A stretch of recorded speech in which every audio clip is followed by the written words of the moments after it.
2025 లేదా 26లో డిగ్రీ లేదా బీటెక్ చదివారా? సాఫ్ట్‌వేర్ జాబ్ కోసం ఎదురు చూస్తున్నారా? అయితే కోడ్ జ్ఞాన్ 100 డేస్ కోర్సులో చేరండి, జాబ్ సాధించండి. నమస్తే వరుణ్ గారు. నమస్తే. చాలా మంది అద్దె ఇంట్లో ఉండేటప్పుడు చాలా ఇబ్బందులు ఫేస్ చేస్తూ ఉంటుంటారు.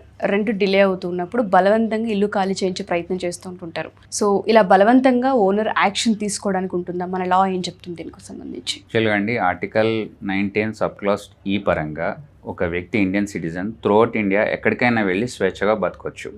సో సెటిల్ అవ్వచ్చు అక్కడ ఫస్ట్ ఆఫ్ ఆల్ ఎవరైనా కూడా కొనేరు, రెంట్కై ఉంటారు. సో అదంతా కూడా మనకు చెప్తుంది మనకు ఆర్టికల్ 19 సబ్ క్లాస్ ఈ. అలాగే ఆర్టికల్ 21 పర్సనల్ లిబర్టీ అంటే రైట్ టు లైఫ్, స్వేచ్ఛ స్వాతంత్రాన్ని ఒకళ్ళ రైట్స్ని ఉల్లంఘించొద్దు ఎవరైనా కూడా. ఇప్పుడు రెంట్ కట్టలేదని చెప్పేసి ఏదన్నా ఉంటే ఆ రెంటల్ అగ్రిమెంట్లో ఏం రాసుకున్నారో దాన్ని బట్టి కూడా నడుచుకోవాలి. అది ఎంత గ్యాప్ ఉంది, ఒక 2 years ఉండొచ్చు, 3 years ఉండొచ్చు, అడ్వాన్సులు అన్నీ తీసుకుంటారు కదా, దాని పరంగానే వెళ్ళాలి. అంతే తప్పించి ఫోర్స్ఫుల్గా వాళ్ళని పంపిస్తాను, కొన్ని చోట్ల మనుషులు కూడా ఉపయోగించే సామాన్ బయటపడేసి ఇవన్నీ చాలా రూడ్ బిహేవియర్ ఉంటుంది. అది అసలు లా పరంగా లేదు. ఎందుకంటే ఒకళ్ళ హక్కుని నువ్వు ఉల్లంఘిస్తున్నావు అంటే ఖచ్చితంగా పనిష్మెంట్కి అర్హులువే. అది సివిల్ కోర్ట్స్లో మన స్మాల్ కాజెస్ కోర్టులో వస్తాయి ఇవి పనిష్మెంట్స్, ఇవి ఫైన్ పరంగా ఉంటాయి. అలాగే మళ్ళీ ఏదైనా క్రిమినల్ ఇంటిమిడేషన్ ఉన్నా లేకపోతే వీళ్ళు ట్రెస్ పాసింగ్ చేసినా ఖచ్చితంగా దానికి సెక్షన్లు ఉన్నాయి. ఓకే, సో ఎలా సార్ అంటే ఇట్లా రూడ్గా బిహేవ్ చేస్తూ ఉన్నప్పుడు కొన్నిసార్లు ఏంటంటే ఎక్స్ట్రా డబ్బులు కూడా వసూలు చేస్తూ ఉంటుంటారు. మీరు ఇన్ని డేస్ డిలే అయింది కాబట్టి డేకి ఇంత అని చెప్పి ఫైన్ లాగా కూడా తీసుకుంటూ ఉంటారు. ఇలాంటప్పుడు ఎలా యాక్షన్ తీసుకోవాలి అంటారు? అసలు వీళ్ళది ఏదున్నా ఫస్ట్ రెంటల్ అగ్రిమెంట్లో ఏముంది అదే ఒక బైబిల్, అందులో చూసుకోవాలి. వీళ్ళు ఒకవేళ సపోజ్ ప్రైవేట్ ఎంప్లాయీస్ తెలుసుకునే ఇస్తారు కదా ఎంప్లాయీస్కి, ఎవరికైనా వాళ్ళు ఏం చేస్తారో బిజినెస్ అని. అట్లాంటప్పుడు సపోజ్ మీరు ఏదైనా డీలే జరిగిందనుకోండి, మేము ఇంత ఫైన్ పెడతాము, లేకపోతే ఏదైనా ఆ అగ్రిమెంట్ ఆ స్వేచ్ఛ ఉందండి ఎవరికైనా, ఓనర్స్ కూడా వాళ్ళ ప్రాపర్టీ కాబట్టి అది అగ్రిమెంట్లో ఉండాలి కదా. నువ్వు స్పెసిఫై చేయలేదు కదా ఫస్ట్ అగ్రిమెంట్లో, స్పెసిఫై చేయకుండా ఇవాళ ఒక్కోసారి ప్రైవేట్ ఎంప్లాయీస్ ఉంటారు, వాళ్ళకు డిలే అవ్వచ్చు, శాలరీస్, బిజినెస్లో కొంచెం డల్ ఉండొచ్చు, కొంత టైం ఇవ్వచ్చు. కానీ అంత మాత్రాన దానికి రూడ్గా బిహేవ్ చేసి కొన్నిసార్లు మనుషుల్ని ఇబ్బంది పెడితే చాలా ఫేస్ చేయాల్సి వస్తుంది. ఇది సివిల్ రాంగ్ కిందకి వస్తాం, మెయిన్గా టాట్స్లోకి వస్తుంది.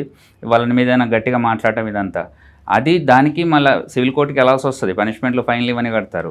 లేదు ట్రెస్ పాస్ చేశారు, ఎందుకంటే ఎంతైనా నువ్వు ఓనర్ అయినా వాళ్ళు ఉన్నంత వరకు వాళ్ళదే ప్రాపర్టీ. ఓకే, అందులో ఉన్నప్పుడు వాళ్ళని ఏదైనా ట్రెస్ పాస్ చేస్తే 329 BNS పరంగా 3 నెలలు జైలు శిక్ష పడేది, విత్ ఫైన్ కూడా ఉంది. లేదు క్రిమినల్ ఇంటిమిడేషన్ చేశారు, థ్రెట్ చేశారు, మనుషులు తీసుకొచ్చారు, ఫోర్స్గా చేశారు, అది ఖచ్చితంగా 351 BNS పరంగా 2 years నుంచి 7 years వరకు కూడా వెళ్ళింది.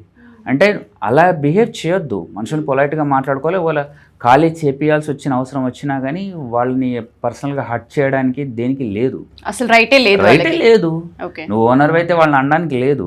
ఏమన్నా వాళ్ళు పొలైట్గా బిహేవ్ చేసి వాళ్ళకి ఏదన్నా ఒకవేళ ఇంట్లో ఫంక్షన్ ఉంది, ఎక్కువ రూమ్ కావాలి మాకు ఇట్లా అన్నా కూడా they have to communicate with them. లేదంటే ఖచ్చితంగా శిక్షకు అర్హులే. అండ్ చాలా సందర్భాల్లో రెంటల్ అగ్రిమెంట్ అనేది అందరికీ ఉండకపోవచ్చు సార్. ఈ మధ్య కాలంలో వచ్చింది, బట్ ఒకప్పటి కాలంలో రెంటల్ అగ్రిమెంట్ అనేది చాలా రేరు, ఓన్లీ ఆఫీసెస్ వరకు మాత్రమే చూసేవాళ్ళం. అలాంటి వాళ్ళు ఇప్పుడు మాకు ప్రెషర్ అయిపోతుంది, రెంట్ ఒక 10 days లేట్ ఇస్తున్నాము అన్నప్పుడు మాకు ప్రెషర్ వస్తుంది అని అంటూ ఉంటారు, ఇమీడియట్గా ఖాళీ చేయమంటున్నారని చెప్తుంటుంటారు. రెంటల్ అగ్రిమెంట్ లేనప్పుడు యాక్షన్ ఎలా తీసుకోవాలి? ఇప్పుడు రెంటల్ అగ్రిమెంట్ అనేది ఈ మధ్య వస్తుంది, ఇంతకుముందు వాస్తవం లేదు. కానీ వాళ్ళు పోలీస్ వాళ్ళని అప్రోచ్ కావచ్చు. Though it may be civil matter, అంటే మనీకి సంబంధించింది, కానీ ఒక ప్రొటెక్షన్ కోసం పోలీస్ వాళ్ళని అప్రోచ్ కావచ్చు. ఎందుకంటే సివిల్ మ్యాటర్ అంటే అక్కడ ఏదన్నా సపోజ్ చెడు జరిగిందని, కొన్ని చోట్ల కొట్టుకుంటున్నారు, కొన్ని చోట్ల అది మరి కొట్టుకునేదాకా వెళ్లకుండా కూడా ఆపడానికి పోలీస్ వాళ్ళని అప్రోచ్ కావచ్చు, తప్పులేదు. ఎందుకంటే ఎక్కడో స్టేట్స్ నుంచి జాబ్ బేస్ మీద మీరు హైదరాబాద్ లాంటి సిటీస్కి వస్తారు, వచ్చినప్పుడు వాళ్ళకి ఇల్లు అవన్నీ ఏమి ఉండవు, కొంత టైం పడుతుంది, శాలరీ డీల్ అయ్యి కొంచెం రెంట్ లేట్ అవుతుంది. లేట్ అయిందని చెప్పేసి ఏదో చేస్తే మరి వీడికి సపోజ్ ఒక బ్యాచిలర్ ఉన్నాడు, ఎవరు ఉంటారండి, ఎవరు గొడవకు వస్తారా? మరి అట్లాంటప్పుడు పోలీస్ వాళ్ళని అప్రోచ్ అయ్యే క్లాజ్ ఉంది. అంటే వాళ్ళని కొంచెం సేఫ్టీ కోసము ఇట్లా నన్ను బెదిరిస్తున్నారు, నేను కొట్టడానికి వచ్చారు, అది దానికి ఏదైనా ప్రూఫ్స్ ఉన్నా, ఫుటేజెస్ ఏదున్నా కానీ వాళ్ళు పోయి అప్రోచ్ అయితే వాళ్ళు కొంచెం మందలించి చెప్తారు, this is not the way to behave. ఎందుకంటే రెగ్యులర్గా పే చేస్తున్నారు, ఒక్కొక్కసారి డిలే అవ్వచ్చు, అంత అవసరమైతే నాకు అడగండి మనీ, కానీ వాళ్ళతో ఇలా రూడ్గా బిహేవ్ చేయదని చెప్పవచ్చు. కానీ అంతకుమించి వేరే ఆప్షన్ కూడా లేదు. జనరల్గా మనీ రికవరీ అనేది పక్కా సివిల్ మ్యాటర్ అది. కానీ క్రిమినల్గా ఏదైనా ఇష్యూ చేయొచ్చు అంటే కొన్ని చూస్తారండి, హైదరాబాద్ లాంటి సిటీలో 100 రూపీస్కి ఎంతో ఘోరాలు జరిగిపోయినాయి. మరి అట్లాంటప్పుడు ఏమైనా జరిగే అవకాశం ఉంది కాబట్టి ఒకళ్ళని పెద్ద మనుషుల్లాగా పోలీస్ వాళ్ళని అప్రోచ్ అయితే తప్పులేదు. అట్లా. అండ్ చాలా మంది సార్ ఉన్నట్టుండి రెంట్లు ఆల్ ఆఫ్ సడన్ పెంచేస్తూ ఉంటారు. ఇది చాలా ఒత్తిడిని క్రియేట్ చేస్తూ ఉంటుంది. రెంటర్లు ఎవరైతే ఉంటూ ఉంటారో వాళ్ళకి చాలా ఇబ్బందిగా ఉంటుంటుంది. ఇది ఎంతవరకు కరెక్ట్ అంటారు అసలు? ఇది అసలు కరెక్టే కాదండి. కానీ ఇప్పుడున్న సిచ్యువేషన్లో మాలాంటి వాళ్ళు సజెస్ట్ చేసేది ఒకటే. ఎందుకంటే పూర్వం అంటే మనుషుల్ని ట్రస్ట్ చేశారు కాబట్టి వాళ్ళు కొన్ని ఏళ్ల తరబడి రెంట్కున్న వాళ్ళు ఉన్నారు. వాళ్ళకి ఎక్కడో బయట ల్యాండ్స్ ఉన్న సమ్ హెల్దీ రిలేషన్స్ వల్ల. కానీ ఇప్పుడు ఆ పరిస్థితి లేదు కాబట్టి రెంటల్ అగ్రిమెంట్ అనేది కంపల్సరీగా చేసుకోవాలి. ఆ రెంటల్ అగ్రిమెంట్లో వీళ్ళు ఏం చెప్పారు, వీళ్ళు ఒక 1 year తర్వాత 2 years తర్వాత రెంట్లు పెంచుతా అని చెప్పాలి. సడన్గా పెంచేస్తారు. మరి పెంచడానికి అవకాశం లేదు. ఎందుకంటే it is disobeying the rental agreement which you have agreed.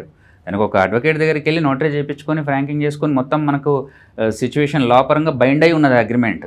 ఆ అగ్రిమెంట్ లోపల నువ్వు ఎక్కడ స్పెసిఫై చేయలేదు అంటే రెంట్ పెంచేస్తాము పోనీ కొంత పాటు ఏదో మెయింటెనెన్స్ ఛార్జెస్ ఎట్లయినా కూడా comes under rent only.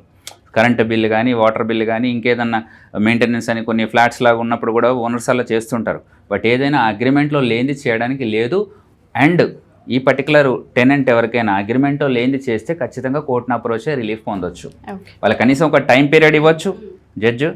Magistrate ఖచ్చితంగా ఇంత టైంలో కట్టండి, ఏదైనా ఒకవేళ కట్టాల్సింది లేకపోతే వీళ్ళు ఓనర్స్ చేసే ప్రెషర్ వల్ల టైం పీరియడ్ రిలీఫ్ రావచ్చు, లేకపోతే ఓనర్కి ఏదైనా ఫైన్ పడవచ్చు. ఎందుకంటే రెంటల్ అగ్రిమెంట్ మీరు ఏదైతే ఒప్పుకున్నారో దానికి ఉల్లంఘించేస్తారు.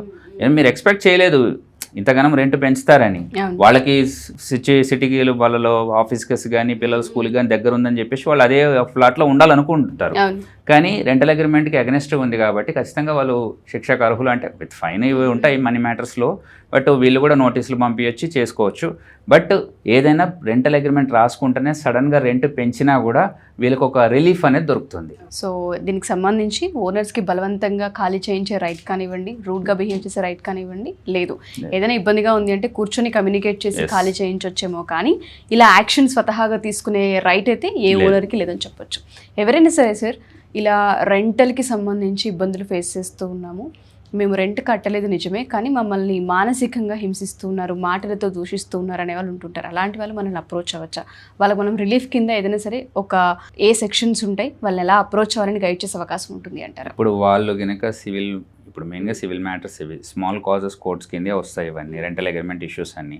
వాళ్ళకి ఇప్పుడు సికింద్రాబాద్లో సిటీ సివిల్ కోర్ట్ ఉంది, వాళ్ళు అక్కడ వస్తే హైదరాబాద్లో అక్కడ ఉంది సిటీ సివిల్ కోర్ట్స్. ఇక్కడ దాని పరంగా వెళ్ళి వాళ్ళు ఏం చేశారనేది, సపోజ్ మాటలు దూషిస్తే మనుషులు కొందరు సెన్సిటివ్ ఉండొచ్చు అండి, హర్ట్ అవ్వచ్చు. దానికే కూడా వాళ్ళు ఏం చేశారని దాన్ని బట్టి సెక్షన్స్ పెట్టేసి అప్పుడు వాళ్ళు కోర్టు పరంగా పనిష్మెంట్ కూడా ఇవ్వచ్చు. Though they are living in the same house of that particular owner. అంటే నీకు స్వేచ్ఛ స్వాతంత్రంగా నేను బతకనివ్వలేదు. మన ఆర్టికల్ 19, ఆర్టికల్ 21 ఇవన్నీ చెప్పుకుంటున్నాం కదా. వాళ్ళు హ్యాపీగా ఉండడానికే కదా వచ్చింది వీళ్ళ ఇంట్లో. మరి అట్లాంటప్పుడు ఉండనిలేకపోయినప్పుడు వాళ్ళ హక్కుల్ని హరించినప్పుడు ఖచ్చితంగా శిక్షకు అర్హులు. బట్ ఏం చేశారనే దాన్ని బట్టి పర్టికులర్ సెక్షన్ పెట్టేసేసి వాళ్ళకి కోర్టుకు పిలిపించి లేకపోతే అడ్వకేట్ని అప్రోచ్ అయ్యి లీగల్ నోటీసులు పంపించేసి అట్లా కూడా చేసి సాల్వ్ చేసుకోవచ్చు. ఓకే, సివిల్ కోర్ట్స్ని మాత్రం సివిల్ కోర్టులోనే ఉంటాయి ఈ matters. Thanks for the information Varun గారు. Thank you so much.